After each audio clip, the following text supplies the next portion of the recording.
பட்டியலின மக்களினுடைய துரோகியாக திமுக மாறி நிற்கிறத பார்க்குறோம். அதனுடைய வெளிப்பாடாக அந்த கட்சியில் இருக்கக்கூடிய விடுதலை சிறுத்தைகள் கட்சி வந்து ஒட்டு மொத்தமாக தன் கட்சியை வந்து திமுகவில் அடமானம் வச்சுக்கிட்டு அந்த அந்த திமுகவுக்கு எவ்வளோ திமுக காரனை விட சொம்பு அதிகமாக தூக்குறாங்க.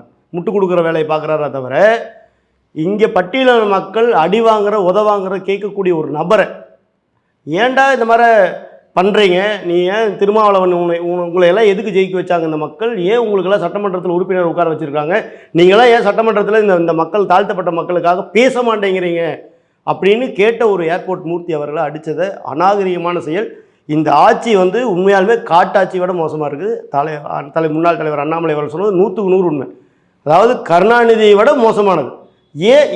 அதாவது உண்மையாலுமே மு.க. ஸ்டாலின் அவர்கள் சொல்கிறார் இல்லையா, நாங்கள் வந்து அனைவருக்குமான ஆட்சி, சாதி சமயமற்ற ஆட்சி, இது தாழ்த்தப்பட்டவர் மக்களின் ஆட்சி அப்படின்னு சொல்கிறார்ல. அப்போது அந்த மக்களுடைய பிரதிநிதியாக இருக்கக்கூடிய ஒரு நபரை ரோட்டில், அது எந்த இடத்துல, எங்கோ ஒரு முட்டுச்சந்தில் அடிச்சிருந்தா கூட பரவாயில்ல, கமிஷனர் அலுவலகத்து முன்னாடி வாசலில் அந்த இடத்துல எப்படி பார்த்தாலும் 100-150 பேர் போலீஸ் காவலுக்கு நிற்பாங்க.